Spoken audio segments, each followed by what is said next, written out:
Show. Bacana. Então, quando a gente estava falando aqui a parte técnica,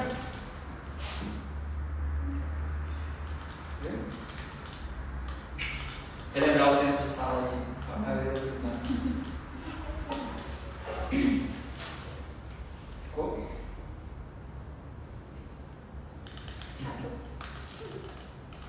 Problemas técnicos iniciais.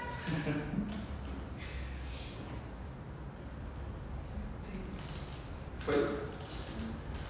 Para a coisada do Instagram aí, hoje a gente vai ter aula de tutelas, beleza? Bem, aos nossos amigos, colegas e todos que estão aqui presentes, muito boa noite, né, que temos hoje uma noite bem proveitosa, é o último dia do nosso workshop aqui na subseção do Guará, e nós vamos falar de tutelas, né, um tema espinhoso. Eu vou pedir licença aqui para tirar, então, enfim, vou desvencilhar da formalidade natural da coisa. Vou deixar de lado um pouco a figura do advogado, vou trazer mais a figura do professor. Vamos falar de tutelas. Galera, tema que vai cair, sempre cai em concurso público, então é importante entender a natureza entre eles para quem quer fazer concurso público e também na questão prática. Antes de vir para cá, inclusive para essa aula, eu estava fazendo uma resposta a uma tutela, ou seja, existe uma forma também inteligente de combater as tutelas. Inclusive é importante, em especial, porque por vezes os erros na prática se mostram muito presentes, porque justamente quando do pedido acaba se esquecendo de alguns detalhes. Então, para a gente iniciar aqui de pronto, eu tenho uma letra feia, então se acostumem com isso, é natural. Eu também às vezes preciso de tradutores da minha própria letra, então é tranquilo, mas o importante é sobre o esquema, a forma como a gente vai desenhar isso. A questão das tutelas provisórias de urgência, nós vamos ter duas naturezas, né? Então nós vamos falar da tutela antecipada e da tutela cautelar.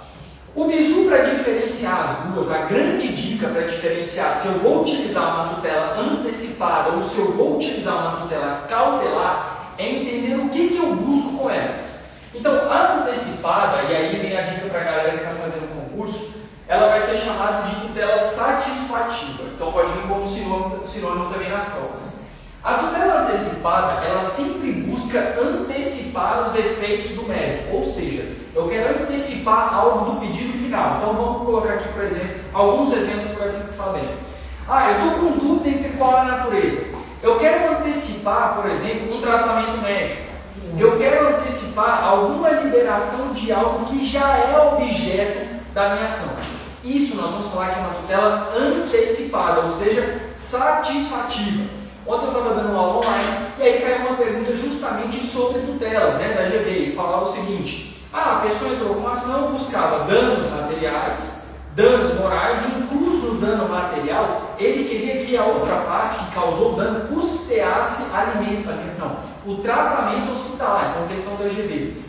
Nesse sentido, perguntava a questão, qual era a natureza dessa tutela? Então veja, se dentro do próprio bojo do pedido já tinha essa questão do tratamento médico e ele buscava antecipar esses efeitos, então vai ser uma tutela antecipada. Como que isso cai em prova? Isso cai em prova sempre perguntando sobre a natureza. Então o bizu lembra, se o enunciado de uma questão já fala sobre o pedido final e em algum momento ele fala que quer antecipar aquilo ali, você já sabe que é uma tutela antecipada. No caso da tutela cautelar, a ideia é você lembrar o seguinte: olha, a cautelar ela difere da antecipada porque eu busco proteger alguma coisa que está atrelado, tem alguma conexão ao meu pedido, mas não é o meu pedido. Traduzindo, imagina o seguinte: você quer fazer um inventário, tá bom? Você quer fazer um inventário. E aí está lá no inventário, está sendo feito, tal. Aí vem outro camarada lá que está dilapidando o patrimônio. Ele está arrebentando, ele está gastando o patrimônio que está sendo discutido. Veja, você não pode antecipar, porque você não vai poder antecipar a eventual partida do bem, mas você pode buscar uma proteção sobre algo justamente para impedir que haja lapidação daquele patrimônio. Nesse sentido, você buscou o que? Uma tutela cautelar, proteger algo que está relacionado ao meu pedido final, mas não necessariamente é o meu pedido final. Então veja, a cautelar ela sempre tem um condão de proteger algo que vai ter alguma correlação. Essa é a ideia de uma cautelar, beleza? E aí vem um ponto importante. Nessa ideia, o que a gente tem que ter em mente? Isso daqui, então, é uma questão básica de conceito e tal. Nós vamos fazer hoje alguns esboços de peça, que eu vou mostrar para vocês basicamente como concatenar isso, principalmente para quem tem mais dúvida. Só que também tem a questão do momento. E aí, para isso, eu quero que quem estiver anotando, quem for assistir essa aula depois e estiver anotando, que desenhe aqui uma espécie de coordenada cartesiana. Coloca uma linha aqui. E aí agora a gente vai falar sobre dois momentos que são cabíveis à cautelar e à tutela antecipada e algumas consequências dela. Existe algo que o novo CPC trouxe, que não é mais novo, né, porque já é o CPC atual. O CPC atual fala de tutela antecipada em caráter antecedente. Esse caráter antecedente ele tem a seguinte natureza: olha, a demanda é tão urgente que eu preciso resolver isso. E a parte vai lá, ingressa com o pedido liminar, existe ali a presença dos requisitos autorizadores. Quais são os requisitos autorizadores? Eu tenho que ter uma urgência, obviamente um perigo em si, eu tenho que ter a probabilidade do direito, e aí outro que vai ser o grande bizu da noite, que é a reversibilidade da decisão. Então veja, uma vez que eu preencho aquilo ali, eu já tenho a possibilidade do cabimento das tutelas provisórias de urgência. Agora, quanto a esse momento antecedente, imagine o seguinte: o plano de saúde, então os colegas advogados que estão assistindo aí, vocês estão pegando uma questão de urgência, o plano de saúde cortou o fornecimento do seu serviço e a parte precisou em caráter de urgência e agora está lá no hospital e o plano deixou ela desamparada. E aí então você está receoso, você está pensando o seguinte: cara, eu tenho uma urgência, eu preciso fazer, o que eu posso fazer? O que é mais sério nesse caso? Na tutela antecipada no caráter antecedente, o que tu vai dizer é o seguinte: olha, excelência, você vai colocar exatamente os requisitos da tutela, você vai entrar com a disposição própria e vai falar que requer o pedido de tutela antecipada em caráter antecedente, e você pode se limitar, veja, a estrutura da petição inicial, bem comum nós fazemos isso sempre, né, colegas? Que é o quê? FDP, fato, direito e pedido. No caso do direito, quando nós formos falar de tutela antecipada antecedente, tu não precisas trazer todos os elementos jurídicos necessários para os demais pedidos que tu eventualmente possa pedir. Por exemplo, um dano moral. Você vai se ater somente à demonstração do cabimento da tutela. Então, no caso do requisito da tutela antecipada antecedente, na prática, qual estrutura eu devo apresentar? Então, obviamente, vamos colocar isso aqui do lado. Você vai falar o suposto da competência, então o local que a gente sabe onde a gente vai distribuir. Se for relação consumerista, lembra que é competência relativa, então pode ser tanto do domicílio do autor quanto do réu. Na regra geral, o domicílio do réu, do requerido. Então, vai ter a competência, depois você vem a qualificação da parte, natural também. Na hora de colocar aqui o nome da peça, você pode colocar inclusive assim, ó, pedido de tutela antecipada em caráter antecedente. Você pode chamar essa peça assim, você pode chamar uma petição justamente, ou ação de conhecimento como pedido antecipado antecedente. Não tem problema, mas por que é bom criar esse gatilho? Porque quando o juiz for bater o olho naquilo ali, já sabe, opa, já entendi. Porque nessa peça, ela vai se limitar ao quê? A trazer os elementos que vão estar demonstrando ali. Quais são eles? Primeiro, a relação fática, isso você precisa trazer, pelo menos uns fatos ensejadores. Então vamos colocar Chiquinha no dia tal, quando a necessidade do uso do seu plano de saúde foi surpreendida com o eventual cancelamento. Ocorre que agora precisa realizar tal tratamento e se mostra desamparada. Nesse sentido, não restou outra alternativa senão ingressar em juízo com a presente demanda em caráter antecedente. Bom, fato bem objetivo. A grande importância desses casos é juntar as devidas documentações do pagamento e taxativo. Então é mais uma questão documental. Na hora que você vem no direito, você vem aqui, ó, lembra da estrutura FDP. Na hora que você vem no direito, você não vai pegar e falar de resolução de ANS, de TTT, porque nesse caso você não vai falar de dano moral. Aqui você vai ser bem objetivo, trazendo os requisitos que o artigo 300 vai falar. Então você vai abrir um tópico, na hora que entrar aqui do direito, você vai colocar assim, da tutela antecipada antecedente, e aí você vai bater nos seguintes pontos. Você vai falar da questão da urgência da demanda, então você tem que falar, obviamente, do perigo, você vai falar da urgência, do resultado útil, tu vais falar da probabilidade do direito, e por fim tu vai falar da reversibilidade. Aí sempre vem uma pergunta interessante.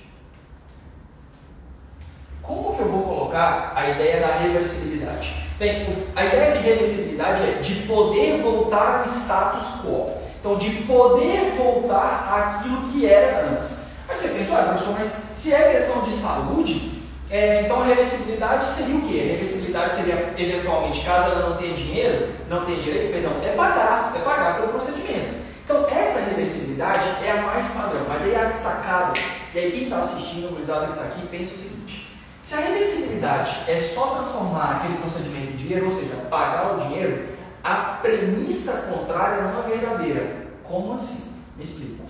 Se eventualmente você está falando de tratamento médico, nesse caso aqui do plano de saúde, e a reversibilidade é no sentido de, olha, se fizer o serviço, se fizer a cirurgia de urgência, e eventualmente ela não tiver dinheiro, ela tem que pagar. Agora, se não fizer, ela pode virar óbito. Se não fizer, ela pode perder o órgão. Então você vai falar de uma questão inversa da irreversibilidade pela não concessão. E aí você faz o quê? Tu amarra o juízo no seguinte sentido: olha, de um lado eu tenho direito, dinheiro, do outro eu tenho a vida. De um lado eu tenho dinheiro, do outro eu tenho a saúde. Então você fala sobre a irreversibilidade no caso da não concessão.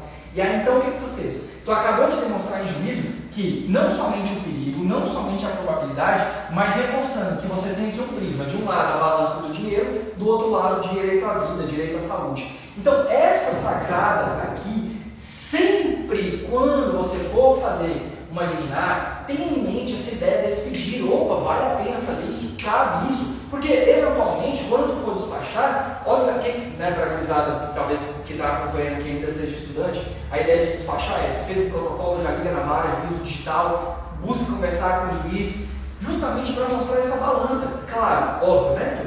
A gente não pode deixar de estar aqui bem balizado com a questão da parte documental. Então, assim, é muito padrão algumas liminares, alguns documentos. Então, se a gente fala de plano de saúde, a questão do pagamento, demonstrar, juntar todos os comprovativos de pagamento, qualquer tipo de abuso, uma bem comum, seguro de carro, por exemplo, seguro de carro, se for dividido em 6 vezes, a pessoa pagou 4, ela tem ali uma proteção por um certo tempo, porque ela adimpliu grande parte do contrato. Então tem várias liminares que você pode conseguir, desde que você se atente a esses detalhes. Aí beleza, então ó, fiz ali, beleza, a estrutura de competência, a qualificação das partes, FB, obviamente vai vir o quê? O pedido. E aqui no pedido, o que acontece? Você vai pedir, obviamente, né, que ela seja recebida, que ela seja processada, que seja deferida a tutela antecipada em caráter antecedente, e que depois de confirmar, depois de deferida, seja intimado o autor para fazer eventual ajuste, aditamento, que é justamente você complementar, colocar o dano moral, você colocar os demais nuances que são cabíveis dentro desse tipo de ação. Né? A indenização, por exemplo, é a mais comum. Tá? E aí, obviamente, você vai pedir para chamar a outra parte ao feito, ou seja, citá-la daquilo ali, toque do momento. Valor da causa, mesma estrutura de direito servicial, tem custa, mesma situação. O que é o grande ponto daqui? O grande ponto daqui é porque essa tutela aconteceu antes da formação integral do processo. Então, veja, a gente está falando de algo anterior, a gente está falando de algo antecedente. E aí, uma vez que o juiz vai lá e determine essa liminar, acontecem alguns efeitos. E aí, para quem está estudando para concurso público, para tudo, presta atenção, porque isso aqui cai de monte, tá bom? Em especial concurso de nível superior. Quando a gente fala da tutela antecipada antecedente, ela vai ter um grande plus, ela vai ter uma grande charada aqui, que é a chamada de estabilização da tutela. Que diacho é isso? Gurizada, é o seguinte: a antecipação, neste caso, se ela não for impugnada, ou seja, se ela foi deferida a liminar, o juiz deferiu, beleza, a parte contrária foi chamada ao feito, então ela teve a citação daquilo que estava acontecendo, ela foi intimada da decisão. Se ela não apresenta agravo, essa tutela ela se torna estável.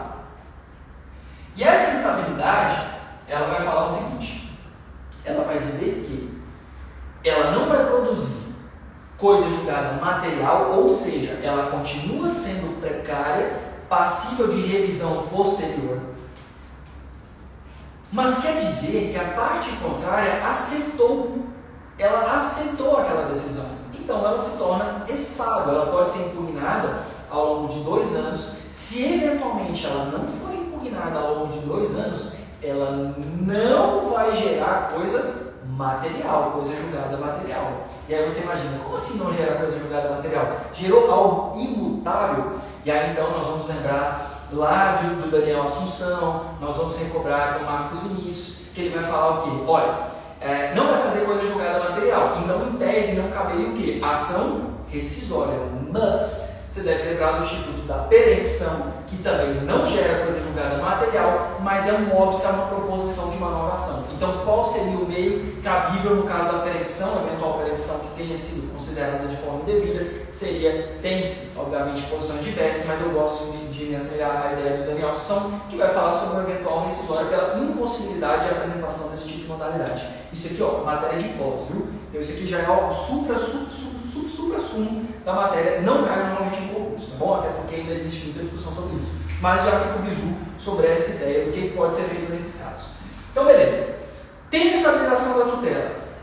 Beleza, professor, entendi. Para concurso, tá massa isso aqui? Bem, depois você tem um prazo para editar, e vai ser a letra da lei. Obviamente, para quem está estudando, eu vou recomendar a leitura, então não vou me ater tanto aos prazos, mas em suma, a diferença entre os dois é distinta, uma 15 outra 30. Tem a questão do tempo, da efetivação, quando que passa a contar o prazo para você fazer o aditamento, que é depois de efetivado, mas enfim.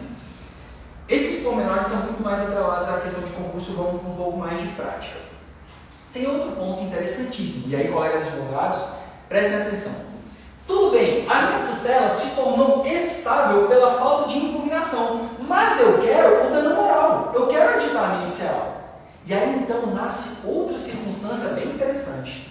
Embora a tutela tenha se tornado estável, que a parte contrária não apresentou agravo, isto não é um óbice para você apresentar o aditamento e pedir danos morais. E se você pediu danos morais, o que vai acontecer? O feito vai seguir. Então veja, entenda que, mesmo na hipótese dessa estabilidade pela ausência do recurso cabível, que seria o agravo do instrumento, se eu tenho aqui no caso o aditamento para intuir um novo pedido, como foi o caso do dano moral, eu não posso dar por encerrada essa demanda.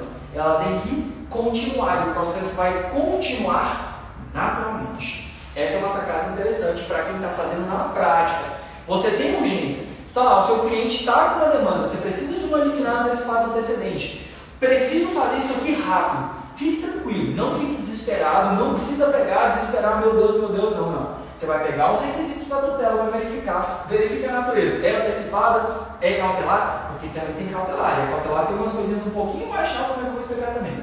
No caso do antecipado, antecedente, você fica limitado aos requisitos da tutela, então lembra dos 3 requisitos que você precisa demonstrar. Conseguiu o toque do momento, precisa aditar? Adita depois e inclui um novo pedido. Não teve agravo do instrumento? Massa estável. Quer dizer que é imutável? Não. Tutelas são precárias, podem ser revistas a qualquer momento ao longo do processo. Tá bom? Show? Mas lembra do detalhe também, se ela for confirmada em sentença, dependendo do tipo da natureza, a apelação não vai ter efeito suspensivo. Então, ó, excelente. Então, se eu fosse examinador da GV, caísse recurso, eu ia colocando essa, ó, com certeza.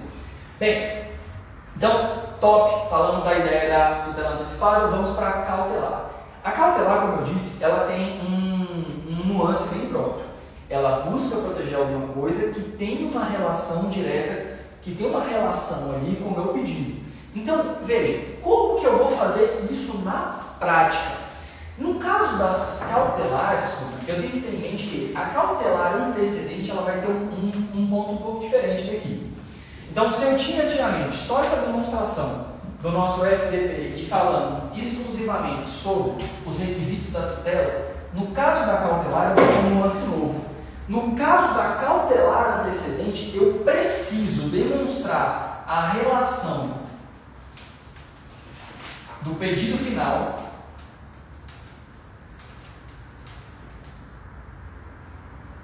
com o pedido liminar cautelar. Então vamos pegar um exemplo prático. Vamos lá. Digamos que eu tenho uma empresa chamada Multas da Alegria. E aí foi lá essa empresa Multas da Alegria, pegou meu carro que está ali devidamente estacionado no local, pegou, guinchou ele, levou para o pátio. Esse pátio dessa empresa, ela destrói o carro em 3 meses se ele não for retirado. Destrói, acaba com o bem. Mas aí o camarada, no caso eu, entrei teimoso, fui lá e pedi o quê? Pedi a decretação da anulação da multa, falando que eu estava no local devido, e aí eu fui questionar a multa. Só que em 3 meses meu carro vai ser destruído. Então, o que eu faço nesses casos? Eu peço uma cautelar para proteger o meu bem enquanto eu discuto a multa. Então, esse é o melhor exemplo para identificar a cautelar. Porque, veja, eu tenho ali a multa como objeto da minha ação e o carro como bem que eu preciso proteger, porque se eventualmente eu levo a ação e a multa ela foi indevida, o que aconteceu? Eu perdi o carro. Então, existe a demonstração do perigo? Existe. Existe a probabilidade do direito? Existe a probabilidade do direito. E a reversibilidade? Bem, se eu destruir o carro, não tem como voltar. Ele não volta ao status quo, ele teria que se tornar o quê? Uma indenização. O que é mais fácil? Você segurar o carro ou você depois pegar esse dinheiro de volta? Então, nesse caso, a gente consegue entender bem a ideia da cautelar. E aí, para isso, obviamente, se você for fazer uma cautelar em caráter antecedente, você tem que ter em mente que você precisa explicar a relação do que você vai pedir no fim. Então, basicamente, a cautelar antecedente ela é um pouco mais técnica, por quê? Porque você tem que dar um spoiler, você tem que entregar um pouco do que você vai discutir na ação principal. E, diferentemente da tutela antecipada, ela não vai se tornar estável. Por quê? Porque, gente, no caso da cautelar, ela não é o objeto final da demanda, ela busca proteger algo. Então, presta atenção. Se ela, na tutela antecipada, eu quero antecipar o pedido final, na cautelar eu estou protegendo uma coisa que não é o objeto final da minha demanda. Por isso não há de se falar na estabilidade. Por isso que eu tenho essa diferença sobre a estabilidade. Eu não posso torná-la estável porque eu não estou falando do pedido principal. E aí, qual é o trâmite disso? O trâmite da cautelar antecedente, ela vai gerar para a parte contrária uma possibilidade de discussão, justamente porque, claro, em prazos extremamente reduzidos, justamente porque eu preciso decidir isso daqui com urgência, então a parte contrária vai poder impugnar sobre essa parte dessa cautelar antecedente, inclusive demonstrando um contraditório. Justamente porque, no caso da cautelar antecedente, ela se torna muito mais técnica. Pergunta, professor, quantas cautelares antecedentes você já fez? Nenhuma. Porque na prática, a cautelar antecedente, eu particularmente acho um pouco mais rápido, em especial aqui no Tribunal de Justiça do Distrito Federal, mais rápido você fazer ela de forma incidental. Porque basicamente você já resolve grande coisa. Ah, claro, obviamente, o prazo para falar da cautelar antecedente, para fazer essa espécie de mini contraditório, ele é reduzido para outra parte. Então, de fato, aqui acaba sendo mais rápido se a gente parar para pensar somente em números. E aí depois de concedida a cautelar antecedente, você precisa, em 30 dias depois dela ser cumprida, apresentar a inicial completa. Ou seja, imagine o seguinte, eu fiz essa ideia da cautelar antecedente por causa do carro. E aí, então, ela foi efetivada, o carro foi devolvido. Eu tenho 30 dias para pegar e entrar com a ação principal de anulação da multa, sob pena do quê? Sob pena dessa liminar que foi deferida, ela cair. Então, dela ser o quê? Revogada, beleza? Então, lembra, 30 dias da data da efetivação. Show? Top! Massa! Então, a gente viu a ideia da hipótese antecedente. Lembrando que a estabilidade só cabe para antecipada e, no caso da cautelar, não cabe essa estabilização da tutela. Só que tem outras questões. E aí, eu já quero fazer outro spoiler, já antecipando, de uma tutela que a gente fala muito, mas pouquíssimos conhecem, pouquíssimos aplicam, que é a ideia da tutela de evidência. Então, a tutela de evidência, ela não comporta, vamos colocar aqui, ó, o artigo 311 vai falar exatamente da tutela de evidência e ela não comporta caráter antecedente. Não cabe de forma antecedente. Ela sempre será incidental. Então, dentro da nossa linha processual, o que seria incidental? Incidental é a partir da petição inicial para frente. Ué, mas cabe isso? Cabe. Não, mas normalmente, o que eu faço? Eu faço direto na minha inicial. Posso fazer isso? Pode. Mas a natureza desses casos sempre vai ser incidental. Então, daqui para frente, sempre vai ser incidental, lembrando que a tutela de evidência não comporta antecedente. Então, ó, se ao longo do meu processo surgiu a necessidade de fazer uma tutela antecipada, eu posso fazer uma petição apartada para isso? Pode. Eu posso fazer uma petição apartada e pedir uma liminar aqui. Eu posso buscar uma liminar. E qual vai ser a natureza? Bem, você tem que analisar com um caso concreto. Professor, eu não lembro qual que é, eu não sei. O juiz, se ele eventualmente fizer a fungibilidade, ele ofende de alguma forma, ofende de alguma forma a paridade, a inércia, Não, muito pelo contrário, é uma disposição própria do CPC sobre a possibilidade da fungibilidade. O juiz pode aceitar uma como se outra fosse, tá bom? Justamente porque nesses casos em especial existe a dúvida, de fato, a existência de uma dúvida fundada que pode fazer essa fungibilidade. Agora, muitas pessoas falam assim, liminar sem pré-tutela? Não necessariamente. Não necessariamente. Você pode, a ideia de liminar é sem ouvir outra parte. Então, antes de vir para cá, eu estava até comentando com os colegas que estão assistindo, aconteceu que foi proferida uma decisão interlocutória. O caráter dela foi liminar, porque nós não fomos ouvidos, ou seja, sem ouvir a outra parte, inaudita a outra parte, sobre uma questão de visita, regulamentação de visita. Aí tu pensa o seguinte, bem, qual é o problema disso? Qual foi o grande questionamento? É que essa decisão liminar, que foi deferida sem nos ouvir, deferiu uma medida da qual a pessoa teria convívio com os filhos na modalidade XYZ, mas o juízo se ouvidou de o quê? Que existia ali uma medida protetiva. Então aquela decisão que estava sendo proferida em caráter liminar era o quê? Inexequível, porque um juiz estava sobrepondo o outro. E aí então o que tu tens que fazer, colega advogado, tu que está começando, gurizada que está aqui, você precisa necessariamente ter que peticionar em caráter de urgência sobre a inexigibilidade daquela decisão ou da necessidade de adequação. Por quê? Porque se eventualmente esse camarada batesse na casa dela, o que ia valer? A decisão anterior, a decisão mais restritiva, justamente sobre aquela hipótese na qual se tinha o quê? A proteção da vida dela, porque existia uma medida protetiva. E veja que os dois juízes acabaram de apresentar o quê? Um conflito. Então, necessariamente, antes que isso acontecesse, vocês, obviamente, vão ter que apresentar com tamanha inteligência a necessidade de atuar para impedir que esse PT todo acontecesse. Então, se você tem uma decisão anterior que tinha já sido deferida no juízo criminal e depois uma decisão em crime que não foi antecipada, não foi cautelar, foi uma decisão que foi proferida no interlocutório que foi deferida ao longo do processo, que causa uma inexigibilidade, que vai gerar um furdunço jurídico, você não precisa se preocupar qual é o recurso, qual é o mediante, né? Que é o seguinte, o feijãozinho com arroz, é petição atravessando os autos, comunicando e você vai despachar direto. Balcão virtual, boi plantão, só faça isso, porque normalmente o que acontece? Eu vejo, aí essa é mais prática, tá? Não é pra galera de concurso nem nada, tá bom? Isso que eu estou falando é questão de prática mesmo. Volta e meia, às vezes a gente fica preocupado, o que eu faço, o que acontece, e a gente esquece do feijão com arroz, que é simplesmente atravessar os autos apresentando uma petição, demonstrando o problema e, obviamente, despachando para tentar resolver com a maior brevidade possível, tá bom? Então não se esqueça, não fica apegado à ideia do agravo de instrumento na segunda instância, eu tenho que fazer uma petição de reconsideração por causa do efeito, eu posso pegar e fazer. Não, calma, você pode ser muito mais simples. Por exemplo, outra questão muito prática, quando o seu processo é sobrestado. Então, seu processo é sobrestado, vou até fugir de uma questão mais prática. Seu processo é sobrestado porque existe uma discussão em tribunal superior sobre aquela temática que determinou o sobrestado dos demais. Recurso repetitivo, incidente de demanda repetitiva, todos esses que vão gerar um entendimento que vai vincular as instâncias anteriores. E aí o seu processo, na verdade, ele diverge. Ele não é exatamente sobre aquilo, questão que já caiu, inclusive, no AB, já foi cobrado pela BGV também, que falava basicamente o seguinte, teve o sobrestamento dos autos, aquela demanda principal, lead case, falava sobre uma taxa X, a sua taxa era Y, e te perguntava, você na condição de advogado, o que você deveria fazer no juízo?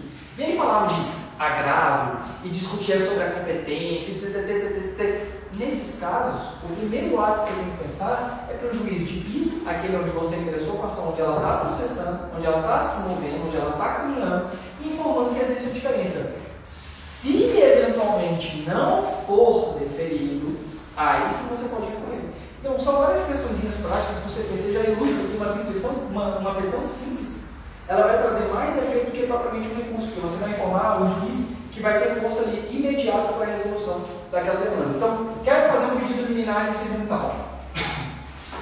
Quero fazer um pedido liminar aqui. Ah, vai ser por natureza de tutela. Beleza, então o que eu preciso demonstrar? Vai lembrar lá do 300. Então vai lembrar da probabilidade, vai lembrar do perigo, vai lembrar da reversibilidade. Então, ó, probabilidade, perigo, reversibilidade, PPR. Ótimo. Professor, e se isso aqui cair na prova, o que você vai falar? Basicamente, as provas têm cobrado o quê? Os dois requisitos, probabilidade do direito e período da demora ou do resultado útil do processo. Na prática, você vai lembrar sempre da ideia da reversibilidade. No caso de tutela de evidência, é a mesma coisa? Não. Porque a tutela de evidência não precisa do quê? Do perigo. E aí que é sacada. A tutela de evidência, ela vai se diferenciar das demais porque ela não tem essa questão do perigo igual às outras. Muito pelo contrário. A tutela de evidência, ela busca evitar o furdunço processual. Ela busca antecipar aquilo que já está ali nos autos, que eu já tenho alguns elementos, ou então uma questão que ela já tem existência própria sobre a sua atividade, ela já tem um entendimento sobre aquilo e não tem por que ficar enrolando. Basicamente, a tutela de evidência, quais são os grandes nuances dela? Sobre quais hipóteses comportam liminar ou não, se ela cabe em caráter antecedente ou não, e a forma como ela vai ser apresentada. Então vamos esclarecer aqui. Primeiro, não cabe em caráter antecedente, nunca, sempre incidental. Segundo ponto, cabe tutela liminar em evidência? Sim. Você pode pedir ela de forma limine, inaudita altera partes? Sim. Somente em duas hipóteses, 311, inciso 2º e inciso 3º. Show, bacana, Victor do artigo, mas explica aí pra gente. Seguinte, quando a gente fala de contrato reperceptório, de depósito, quando você deixou ali uma coisa e ele está em depósito em algum local, esse tipo de modalidade de contrato admite a tutela de evidência justamente por quê? Porque ela não tem maiores legislações probatórias do que aquela que vão ser exigidas na própria inicial. Então, essa ideia da inicial já trazer aqueles elementos próprios já demonstra o seu próprio direito. E é importantíssimo isso, justamente porque quando a gente fala desse tipo de coisa de documentação e o que a demanda precisa para a sua demonstração do direito, é o que vai diferenciar, por exemplo, as ações possessórias. Por que aplica a teoria da asserção em ações possessórias? Falou grego. Por que uma vez que eu identifico a ilegitimidade lá ao curso do processo, o STJ fala que aplica a teoria da asserção, então você julga improcedente? Porque no primeiro momento você tem que demonstrar sobre a posse, você discute sobre a posse. Se lá na frente descobre que você não é o possuidor, não vai extinguir sem resolução do mérito. Porque na verdade você não é o possuidor, então você não pode entrar com aquela ação possessória. Então ali lá na frente, depois de apurar as provas, você vai ver que a demanda não vai ser extinta, ela vai ser julgada improcedente. Então isso a gente fala de asserção em teorias, na teoria da ação. Inclusive, para não parecer que eu estou falando bobagem, essa mesma tese eu percebo nunca usar na prática para outras questões. O TJ, no dia 15, justamente uma demanda nesse sentido foi pontuado, eu vou até inclusive pontuar esse caso que foi fera, justamente uma questão da teoria da asserção se mostrou cabível.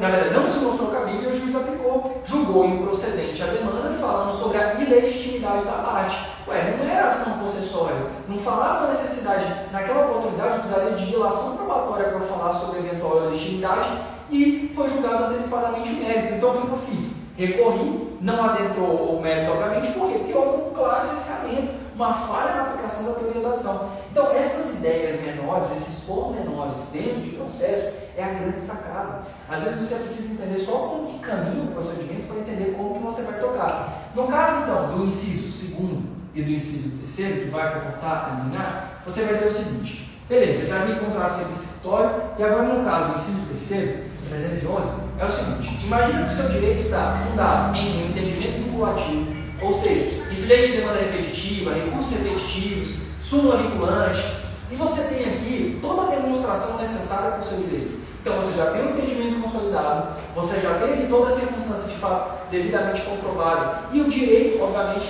que deveria talvez trazer algum tipo de discussão ou fato propriamente, já está demonstrado, não existe outra circunstância a mais. Então, nestes casos, eu posso falar da tutela de caráter liminar, beleza? Então, somente no inciso 2º e no inciso 3º. E nas demais? Nas demais, somente vai acontecer ao longo do processo de forma incidental e, obviamente, com a possibilidade da parte contrária apresentar o seu contraditório. Então, o inciso 1º, ele vai falar justamente da tutela de evidência. Aí vamos para a questão prática. Imagina que o seu colega está lá, ele já viu o que tem. Mas ele está aqui zumbando o processo, ele atravessa a petição, você está pegando um processo grande, e ele fica atravessando a petição. E ele fica atravessando, está enrolando o processo, atravessando, buscando diligência e tal. E aquilo ali tem um intento meramente protelatório. Ou então, de alguma forma, ele está querendo fazer alguma tentativa de tirar os olhares de uma questão principal. Você, como advogado, você tem que ser sagaz e saber que cabe a tutela de evidência para você exigir o devido cumprimento, justamente por quê? Porque esse abuso de direito, esse excesso, ele pode ser, obviamente, caracterizado e ele afasta aquela ideia daquela enrolação e você traz a bola. Então, uma coisa que eu gosto muito de usar esse tipo de modalidade de tutela de evidência são processos que podem demorar muito tempo tempo, não encontra a devida resolução, já tem algo ali que já era possível de resolução, já tinha possibilidade de resolver, mas a outra parte fica lá, ó, enrolando. Não posso falar quem mais faz isso sob pena de me comprometer, mas veja bem, é muito cabível em diversos casos isso aqui. É muito cabível. Então fique atento, porque essa possibilidade, ela de fato pode fazer a diferença na advocacia de vocês. Claro, para concurso, o que mais cai é sobre a ideia do que cabe eliminar, a natureza disso daqui, saber qual é o momento, se ela vai ser incidental, se ela permite ser antecedente ou não, e é isso, não tem muito mais, tanto é que é só um artigo. Agora, sobre a antecipada e sobre a cautelar, não. Aí, neste caso, ela costuma cobrar. Como que é cobrar? Porque na prática você já vai sacar, você já entendeu basicamente como fazer isso. No caso da cautelar e antecipada, é só você lembrar sobre o que eu busco antecipar, o que eu quero fazer no meu processo. Eu quero proteger algo que não é o objeto final. Então, beleza, vai ser a natureza cautelar. Eu quero antecipar os efeitos do mérito, eu quero antecipar os efeitos que eu busco lá na frente, então antecipado. Isso aqui é basicamente o beabá. O resto vai ser decorado de lei justamente com relação aos prazos, no caso da tutela antecipada antecedente e da cautelar antecedente, e sobre a estabilização da tutela. Agora, a parte prática da coisa. Vamos lá. A parte prática acerca da tutela. Claro, não estou ensinando ninguém a fazer petição, óbvio que não, estou dando algumas dicas, né, porque isso daqui costuma fazer diferença. Então você foi lá, eu gosto de uma peça limpa, de uma peça organizada, vamos por tópicos. Então, quando você vai construir esses tópicos, então você foi lá, colocou assim, os fatos, aí você veio com o direito da parte e tal. Aí você vai colocar sobre o subtópico, né, sobre o direito, o que você está pleiteando, se for material, se for moral e afins. Quando a gente vai entrar na tutela, aí é importante tu lembrar o quê? Que o juiz é um ser humano. Então aquela pessoa que está recebendo ali, ele também gosta de ver uma coisa esteticamente bonita. Então, aí você tem que lembrar que esteticamente organizado, de uma forma que seja concatenada, facilita, né, que você tenha ali o deferimento da sua tutela ou não. Então você já vai chamar aqui, ó, da tutela, vou chamar da tutela e a natureza dela. Então vamos colocar aqui antecipada. Então, o juiz ele já sabe o que é o artigo, ele já sabe, ele não precisa ensinar para ele colocando lá exatamente o artigo de novo, ele já sabe, pode ficar tranquilo, ele foi aprovado justamente porque ele sabe. Então você não precisa ficar copiando, trazendo mais, enchendo a sua peça sobre aquilo. O que tu deve fazer aqui? Se você quiser fazer um parágrafo aqui, pequeno, curto, explicando o contexto geral, beleza, 2, 3 linhas, tá bacana, não me inventa de escrever um texto aqui, não, você não precisa de um tratado. Você coloca uma coisa, um textinho menor, para fazer ali só a abertura. Depois você vem, ó, com a demonstração dos requisitos. Então aqui você já traz o do perigo da demora. Aí você vai lá e coloca da probabilidade.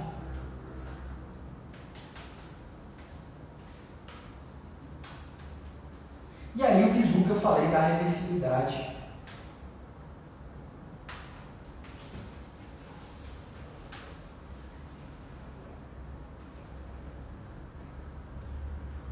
Beleza, show.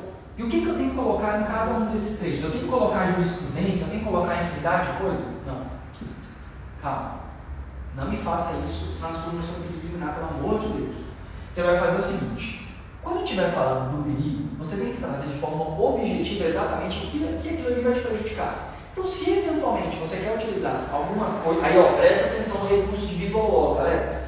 Entenda, a petição, ela não precisa ser barulhada, cheia, cores, LEDs, não. Mas você pode trazer, sim, algumas antecipações que vão ser anexas ao processo. Então, por exemplo, se você fala da probabilidade do direito, e você está falando que houve ali o pagamento, você pode pegar e colocar tudo isso em anexo no PDF e chamar esse PDF de comprovantes de pagamento. Não teria problema. Mas se você quiser colocar aqui algum tipo de imagem, você vai colocar a probabilidade do direito se funda sobre a necessidade de provimento, por isso, inclusive anexos de documentos, tal. Dá nome ao anexo, dá nome ao anexo da sua peça. Então você vai comprovantes dele, você vai chamar isso exatamente para o juiz bater o olho e enxergar aquilo ali no seu vaso probatório. Se você quiser usar alguma imagem aqui, você não vai trazer 12 carnês do pagamento. Demonstra que não existe ali por uma questão de um estrago, alguma coisa desse sentido. Então, toda vez que você falar do perigo, da probabilidade, aqui em especial, você não vai ficar trazendo tratados jurídicos, não, gente. A parte de pegar e colocar as grandes teses já está aqui. Então, você não vai perder mais tanto tempo. Entenda, a ideia é confirmar os 3 elementos. Então, vamos pensar assim, é uma medicação não autorizada pela Anvisa e eu preciso, e eu quero, e tenho que fazer. Beleza. Aqui no direito você vai pegar e vai trazer, você vai explicar, vai colocar discussão, jurisprudência, o que cabe. Claro, gente, quando você for colocar na sua peça, lembra, você tem urgência. Se você faz uma petição de 30 páginas com urgência, ninguém de forma tão rápida assim vai ler essas 30 páginas. Pensa como um humano mesmo, né? Então, aqui você pode assinalar só um trecho que é importante e colocar justamente aquele ponto nodal, aquele ponto principal, aquele ponto de importância. Então, eu coloquei a jurisprudência aqui, beleza, top. Mas eu quero mostrar a tutela. Então, é uma questão de saúde. É muito comum a gente falar da questão de saúde, eu estou reforçando isso, porque, enfim, é mais fácil de exemplificar. Então, qual é a melhor forma de você demonstrar o perigo? Eu, particularmente, claro, em sendo possível, eu demonstro na própria peça, claro, em sendo possível, tá? Não vamos usar sempre isso. Então, perigo da demora. O camarada, um caso recente no escritório, ele precisava de uma medicação urgente, foi contra o plano de saúde, e ele precisava de certa urgência daquilo e o cara estava inchando. Aí eu falei assim, tu tem foto desses eventos? Tem. Aí o cara foi lá e me mandou uma bateria de fotos, um álbum, pensou que era, sei lá, o Facebook da doença. Nunca recebi tanta foto de uma pessoa inchada. Aí eu peguei, obviamente, aquilo ali e demonstrei para o juiz. Olha, é isso aqui que é a urgência. E aí, onde que eu vou botar? Eu vou notar isso aqui no meu direito? Não. O direito eu vou discutir sobre o plano, eu vou falar sobre a possibilidade, o cabimento, o que é compatível, tal. Quando eu mostro do perigo aqui, eu vou colocar o problema mesmo. Então, olha, qual é o perigo dele? Então, qual é a circunstância dele? Então, você vai lá e coloca o perigo. Então, vamos pegar aqui. O professor não era uma antecipada, era uma cautelar.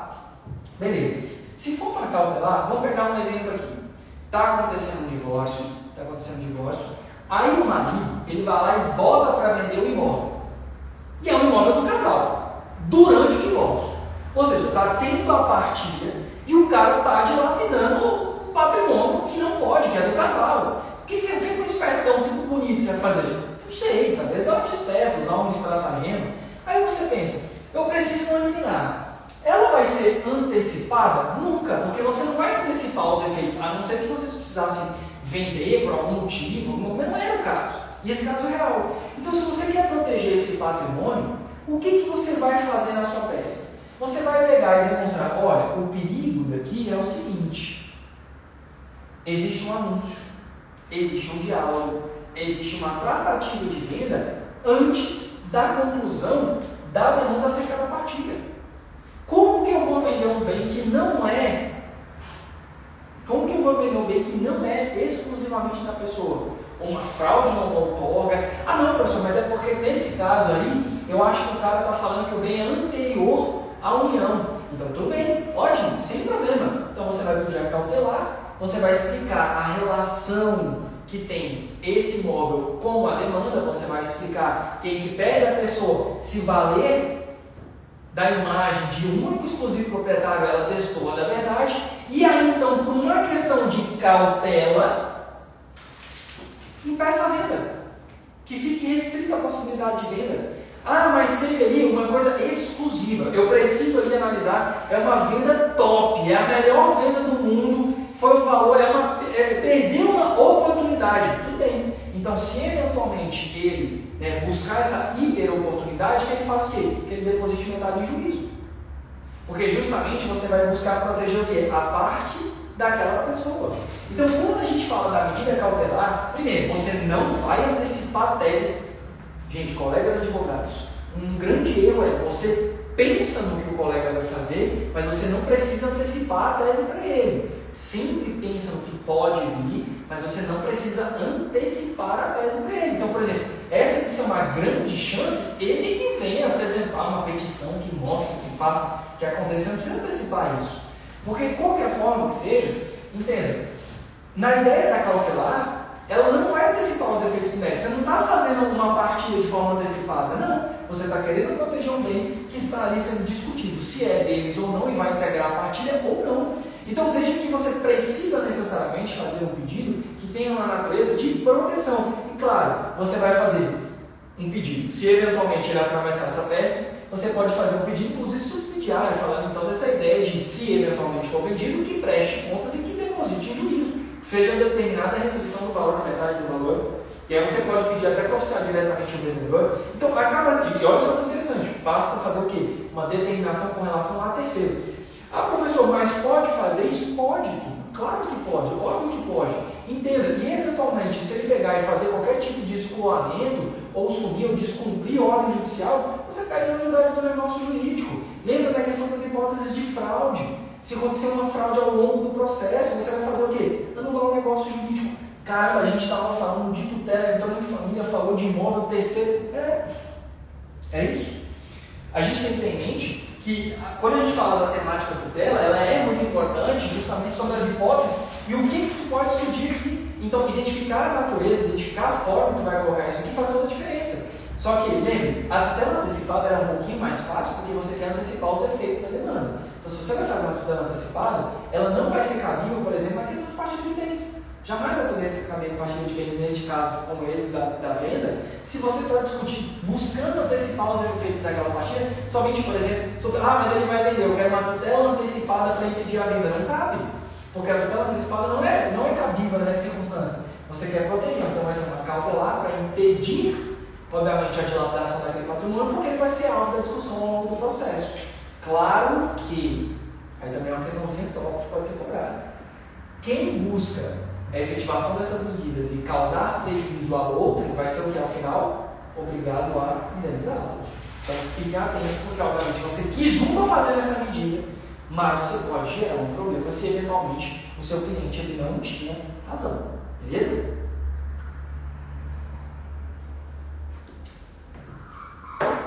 Eu não estou vendo o chat daí, mas se tiver alguma pergunta, depois me manda pro direct. Alguém aqui da sala tem alguma pergunta? Depois então a gente conversa sobre isso. Então, qual é o grande bizu? Se na questão prática eu for fazer uma tutela cautelar, esse parágrafozinho inicial aqui, o que tu vai utilizar para? Para encher linguiça? Para falar mais do mesmo? Não. Você vai falar da relação da coisa com o objeto da ação. E aqui, ó, esse parágrafo, esse iniciozinho, ele vai ser utilizado justamente para essa estrutura para explicar a relação do porquê da tutela cautelar ser cabível ao fato e a relação dela com o objeto final da demanda. Depois você vem requisito por requisito. Gente, esteticamente falando, é mais fácil você fazer uma leitura porque ela fica mais acurada. Obviamente, quando o juiz vai bater o olho aqui, então a figura do jogador vai bater o olho aqui, ele já vai verificar que você teve o cuidado de bater em ponto a ponto nos requisitos da tutela, que é mais fácil. E lembra da sagacidade acerca da reversibilidade. Porque a reversibilidade, é como eu disse, é uma balança, é voltar ao status quo da coisa. E você pode manejar isso daqui para demonstrar sobre a irreversibilidade no caso do indeferimento. Não, pessoal, mas tranquilo. A cautelar, lá no caso, lá eu estudo, porque se eventualmente ele vender, aí vira só bens, vira só valores. Mas é muito mais fácil você bloquear aquilo ali do que eventualmente depois você reaver valores. Salvo se, na oportunidade, aquele valor for depositado em juízo. Beleza? Show? Massa. E aí, o que eu faço na hora dos pedidos? Bem, gente, se você está falando de uma tutela incidental, os pedidos vão seguir a mesma estrutura. Você vai colocar que a ação seja recebida, que a parte contrária seja citada, mas você vai pedir o deferimento da sua liminar. E aí você vai colocar a natureza dela, você vai pedir que aquilo ali seja deferido. Como eu disse para vocês, a cautelar, obviamente, ela é um pouco mais complexa, porque não é a antecipação dos efeitos finais da demanda, mas é a necessidade da proteção de algo que está atrelado a ela. Mas no caso da antecipada em especial é muito simples, você vai pedir aquilo ali que ela seja deferida e no final você vai pedir, obviamente, para ser julgado procedente, confirmando os efeitos da liminar. Agora, o bizu. Gente, não esqueçam, se vai pedir liminar, não deixa de pedir a aplicação de multa diária não, gente. Não esquece de fazer isso. Porque o que mais vejo no caso das tutelas antecipadas é que o pessoal às vezes esquece de pedir aplicação de multa. Obviamente que o juiz ele sabe, ele pode fazer isso para garantia da efetividade. Né? Nós vamos falar da hiperatividade da jurisdição, você não pode simplesmente abrir mão disso. Inclusive, questãozinha que também caiu aí. Estou antenado aí com a galera do processo civil para concurso. Então, a ideia de buscar essa multa diária é uma garantia, do cumprimento daquela medida, e 2, que se eventualmente houver descumprimento, que aquilo ali vai ser cobrado. Então, você resguarda o direito do seu cliente. E isso é muito importante. Lembre-se, quando a gente estiver falando de tutela, você tem que lembrar que, a partir do momento que pensou em urgência, você precisa não só pensar no seu trabalho ali para construir a peça, mas também no seu cliente, que é, obviamente, aquele que necessita desse cuidado, dessa segurança. Show! Beleza! Entendi a estrutura, vi mais ou menos como que é a questão da natureza, sei mais ou menos identificar. E se eu precisar recorrer disso aqui? Qual é o recurso cabível? Qual é a forma que eu vou recorrer disso? Vai ser por meio de agravo de instrumento. Beleza. E no agravo de instrumento, existe alguma coisa, existe algo, alguma manha, algum macete que eu vou valer para poder ter efetividade no agravo? Sim. Lembra, o agravo de instrumento ele vai ser protocolado na segunda instância. Então, se você está em um PJE, a primeira vez que você vai fazer um agravo, lembra, você protocola direto na segunda instância, você vai ter um processo de referência. E quando do agravo de instrumento, você vai direcionar, obviamente, ele ao tribunal. Então, você não tem designação de turno, então você vai direcionar ao tribunal, ao representante do tribunal, então o presidente e vice-presidente é o mais costumeiro. Você vai fazer ali, dentro da estrutura, a competência, você vai colocar a qualificadora, a qualificação das partes, vai colocar o fundamento jurídico, vai lembrar do artigo 1015, vai colocar a questão da exposição e vai lembrar do quê? Dos requisitos de admissibilidade. Gente, o agravo não é um recurso igual aos demais. Primeiro porque você já sabe que ele vai direto para a segunda instância, mas quando a gente fala de requisitos de admissibilidade, ele tem algumas chatices. Por exemplo, se já tiver havido, no caso, o contraditório, então você já tem os dados do advogado da outra parte. E você precisa necessariamente, se houver, comunicar isso ao juiz de segunda instância. Por exemplo, outra coisa importante, quais peças eu devo juntar no agravo? Você deve juntar necessariamente todas aquelas que são importantes e imprescindíveis para que eu tenha êxito, para que eu tenha ciência do êxito daquela demanda. Então, por exemplo, a petição inicial, os documentos que você recusa necessário, a decisão, a certidão de publicação daquela decisão, porque se você não junta a certidão, como é que ele sabe que é tempestivo? Entende? Então, são pequenos detalhes. E aí vem outro, muito importante. Essa daqui, inclusive, no curso prático de recurso, eu fui indagado com um colega e ele perguntou assim, e eu posso juntar novas peças? Claro! Claro que tu pode juntar novas peças. Por exemplo, você tem ali um novo documento, tu viu que o juiz de piso, ele não deferiu e ele fundamentou por quê? Porque a decisão tem que ser motivada. E ele vai lá e fala que não houve a demonstração da probabilidade. Você vai juntar o mesmo documento para o tribunal? Às vezes, se não tem como trazer outro documento, sim. Mas às vezes tu tem esse novo documento, que de fato a parte não tinha te dado. Às vezes o cliente não te entrega tudo mesmo, é natural. E aí então você tinha ali a urgência, foi o juiz interferiu. No agravo, tu vai lá e pode juntar aquilo que reputar necessário. E a sagacidade não é trabalhar com agravo só pensando em agravo. Pensa no agravo pensando no efeito regressivo. O que é o efeito regressivo? Porque uma vez que você protocolar o agravo do instrumento, né, no processo físico você tinha essa obrigatoriedade, se o dele não ser admitido e ser deserto, que é fazer o quê? Comunicar ao juiz de piso.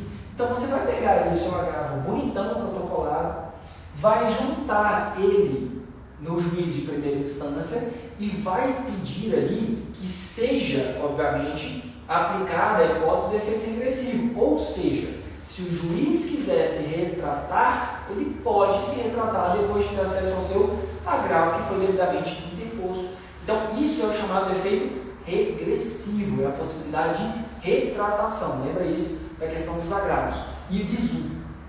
Adoro esse bizu assim durante a aula. Vou fazer a prova do TJ, pessoal. Estou aqui, estou pelo Instagram, estou pelo Zoom, agora quero uma coisa mais de bizu para concurso. O agravo, ele tem de pronto o efeito regressivo. Então, beleza. Mas existe uma hipótese onde a apelação pode ter efeito regressivo. Macete interessante. Quando você tiver ali a extinção do feito, sem resolução do mérito, foi lá, o juiz de pronto ele foi lá e deferiu o processamento porque faltou algum requisito, o recurso cabível de sentença é isso aqui, apelação. Só que nessas hipóteses, no prazo de 5 dias, o juiz pode voltar atrás. Então quer dizer que a apelação nessas hipóteses, ela vai constituir o efeito regressivo. Então, tão somente nessas hipóteses é cabível efeito regressivo. Fica assim, ó, atento a esses detalhes, porque se eu fosse examinador e tivesse agora alguma coisa sobre recurso, eu ia brincar muito com as hipóteses dos efeitos. Por quê? Porque é muito fácil ver que a galera se esquece disso, que tem, inclusive, a AGV cobrou sobre, aí entrei em concurso de novo, né? Mas a AGV, mas isso é interessante até para a prática, a FGV cobrou uma questão sobre a fungibilidade do embargo de declaração em agravo interno, que é o parágrafo 3º sobre a hipótese dos embargos de declaração, que vai dizer o seguinte: o relator, quando verificar que os embargos, na verdade, têm a estrutura do agravo interno, ele busca aqueles efeitos do agravo interno, ele pode aplicar a fungibilidade, intimando a parte recorrente para, obviamente, a fazer a devida adequação. Então, entenda que essas hipóteses de fungibilidade previstas em leis, essas excepcionalidades, elas sempre são cobradas, elas sempre são interessantes. Então, neste caso da apelação do efeito regressivo, da fungibilidade do agravo, da fungibilidade das tutelas, sempre é uma questão interessante, uma questão prática, é uma questão que pode cair eventualmente no concurso e te ajudar se você está com dúvida. Então, estou com dúvida de alguma coisa, vai lá, baixa o olho rapidão, a própria letra de lei, às vezes ela já tem essa possibilidade e a excepcionalidade. E aí, para a gente encerrar, para não ser uma coisa muito longa, a outra hipótese que eu acho interessante é isso aqui, ó. É uma confusão que acontece entre a tutela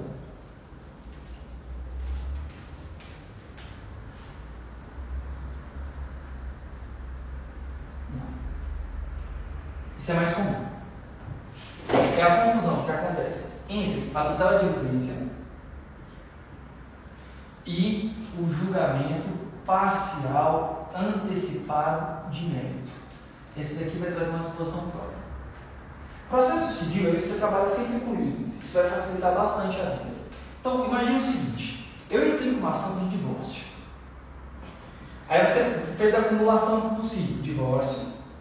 Aí eu entrei com um pedido de regulamentação de guarda, eu entrei com um pedido de alimentos e, obviamente, buscou-se também a partilha dos bens. Então, eu tenho aqui P1, P2, P3 e P4. Então, eu tenho 4 pedidos dentro da minha peça. Entenda que é o seguinte: antigamente, eu conseguiria verificar o resultado final disso aqui para gerar um título executivo judicial somente com a sentença. Só que o CPC vai trazer a disposição do artigo 356, que vai falar sobre a hipótese de, olha, verificando que no caso existe a possibilidade de fazer a cisão, fracionar, ou eu poder julgar logo um desses aqui de forma antecipada, eu não preciso esperar para a sentença. Então veja, existe um desses pedidos aqui que ele não admite, não tem nenhum elemento jurídico oponível a ele. Não existe nenhuma tese que te obrigue a permanecer casado. Então não existe elementos jurídicos que te obrigue a manter o vínculo do matrimônio. Então aprenda. Esse bizu é interessante. O Distrito Federal ele tem começado a utilizar isso com maior frequência. Embora exista algumas resistências, nós precisamos internalizar a ideia de que isso daqui tem que ser uma medida prática. Que é o quê? No caso de divórcio, não existe fundamento jurídico que obrigue as pessoas a manterem o vínculo da união, do matrimônio. Então você pode pedir sim o divórcio em julgamento parcial antecipado de mérito. E as demais? As demais seguem. E aí elas vão ser apreciadas em sentença. Qual que é a sacada disso aqui? Bem, a grande sacada disso aqui é porque quando eu tiver uma decisão parcial antecipada de mérito, o recurso cabível aqui seria o quê? Recurso de agravo de instrumento. E no caso da sentença, o recurso vai ser a apelação. Professor, não entendi. Muda o exemplo. Então esquece a ideia do divórcio. Porque a ideia do divórcio é tranquilo. Você já sabe que não existe elemento oponível a isso, que vai obrigar as pessoas a permanecerem nesse vínculo.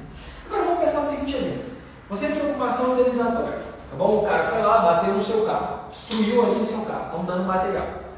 Você tem ali o motorista de Uber, então ele tem eventuais lucros cessantes. E quando ainda do evento, o camarada que causou o dano começou a xingar o autor, falou tudo que podia. Então, vamos pensar, dano moral, lucros cessantes, dano material.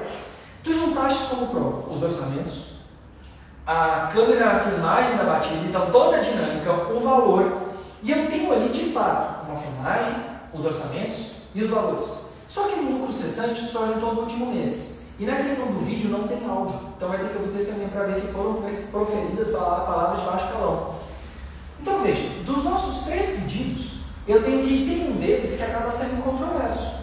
Que é o quê? Que é aquele que é a patente de demonstração da existência do dano material, eu tenho ali os parâmetros, e aí o juiz, depois de ouvir a parte contrária, ele pode pegar e falar assim, olha, realmente, esse pedido está maduro, ele está apto ao julgamento, então ele pode fazer a cisão. Julga parcialmente o mérito para ele e os demais ele pode analisar, fazer eventual audiência de instrução e julgamento por sentença. Professor, se eu não apresentar um recurso, eu vou poder apresentar em apelação esse pedido aqui? Não, claro que não. Sob pena de preclusão se você não fizer isso. Então, se você pegou e não apresentou um recurso cabível aqui, camarão que dorme, a onda leva, precluiu. Então já era, um abraço. Aqui você perdeu a oportunidade de se manifestar. Então, internalizem a ideia de começar a aprender como utilizar o dispositivo de julgamento parcial antecipado de mérito. Isso daqui é muito bom para a satisfação da sua demanda. Ou seja, você tem vários pedidos, entenda. Muito boa a estratégia prática de começar a utilizar isso aqui. E se a pessoa eventualmente deu mole, lembra que no caso de apelação, infelizmente, vacilou o direito que não socorre aos que dormem. Deveria ter sido apresentado o recurso cabível. Beleza? Bem, não vou me estender muito mais, né, porque senão daqui a pouco eu vou começar a falar de outras matérias. Fiz um bizu aqui rapidão, algo bem breve, tanto aos colegas advogados quanto aos alunos. Me despi daquela formalidade, não esqueça a ideia do advogado, aquela coisa mais formal, e trazendo mais a figura do professor. Eu agradeço, agora voltando, né? Eu agradeço a presença de todos, a todos que estão aqui presentes hoje, aos que estão aí online. Sabe que é sempre um prazer. A subseção do Guará se importa muito com os colegas advogados aqui. Nós temos essa importância, né, que é latente dentro de nós, quanto à advocacia, bem como aos futuros advogados, então jovens advogados que já estão aí há mais tempo, que atuaram em 73, fique tranquilo, também estava lá nessa época. O 273 ali me incomodava, sempre 475J, a gente usou demais. Para a cruzada mais nova, não esqueça isso daí de 273, 475J. Vamos ter aqui as ideias novas, né, sobre os novos paradigmas e dessa nova forma de aplicar o direito, tá bom? Se tiver alguma dúvida, quiser adicionar lá, às vezes o pessoal do Zoom, não sei, estiver acompanhando, o Instagram é prof.rossi, pode mandar direct, pode mandar mensagem. Ao pessoal do Instagram também pode mandar lá direct se tiver alguma dúvida sobre esse conteúdo de hoje, beleza? Então é isso, até uma próxima. Tchau, até mais. Peraí. Nós vamos fazer um sorteio e eu vou colocar as regras depois do sorteio aí no Instagram e eu vou divulgar, mas a gente vai fazer isso pela subseção do Guará. Fechou? Então é isso.